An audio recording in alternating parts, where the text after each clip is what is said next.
I think I'm really better known for being charitable than I am for being a superstar real estate whiz. I think I am pretty good in real estate, but people know me as a nice guy. It's very rare that if I need a favor from somebody in the industry that I won't be able to make a call and they'll do it, and vice versa. The key to my success is partnering with Barry Gossin. I met Barry because my father had a partner, Jack Schenker. Jack came to my father and I, and he said, you know, these young guys are stealing all our tenants. Maybe we should meet with them. So we met with Barry and his partner, Harvey Richer, and we bought their company, and then Barry and I became partners. And Barry was a real go-getter. He and I were a good team. We sold Newmark maybe 10 years ago, so I'm very proud of that Newmark has become such a big company with Barry's leadership. I'm very honored to receive the JCRC Community Builder Awards. It means a lot to me. I know that I'm following in the footsteps of several other major developers. It's an established, highly respected organization. I got involved when they were looking for space, and I reached out because I know some of the people that are involved, and we were able to find them suitable space. That building has a lot of other Jewish tenants, so they all kind of know each other. And as a result, I got more involved, and then they asked me to accept this honor. I personally go out of my way to attract nonprofit tenants. Usually they make good tenants, and I don't get any fun out of raising their rent when the lease is up. I'd rather make them feel that they have a fair deal and they can use the money that they're saving on rent for their programs.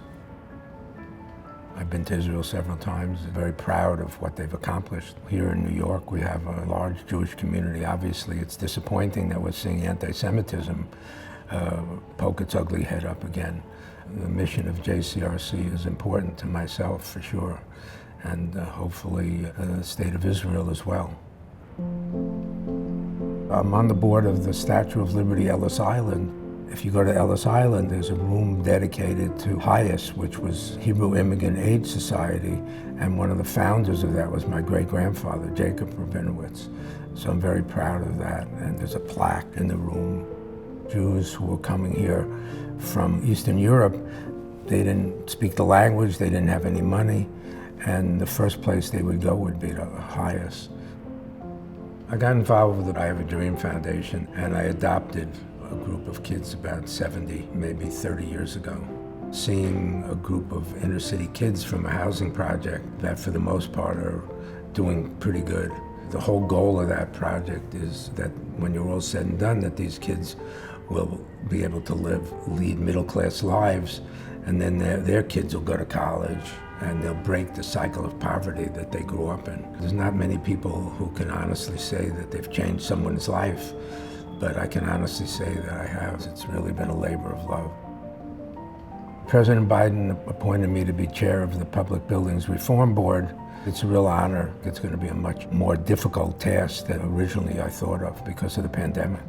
I've never had an opportunity to be in public service, so I really wanted to do it.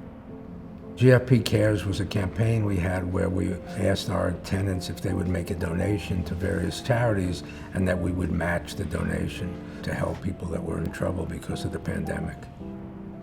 I think the city has bounced back. New York City, you know, has a terrific energy. I lease space to a lot of startups, tech companies. I take a chance, young people. And the number one question I ask them is, I always say, so is it hard for you to hire people to come to work in New York? And the answer is always no. It's easy. We get applications from all over the country.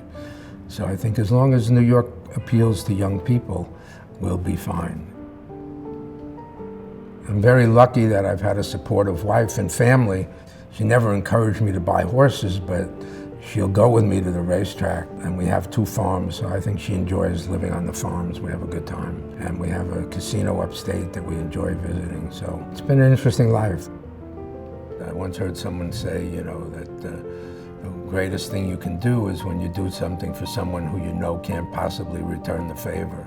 So that's how I live my life. I believe I've been fortunate, and it's important to give back.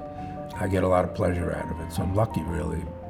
When you die, all you leave behind is your reputation. So I hope that when people see my children and my grandchildren, they'll say, oh, I knew your father, he was a nice guy. I knew your grandfather, he was a nice guy. That's it. It's not how much money you have, it's how you conducted yourself when you were here.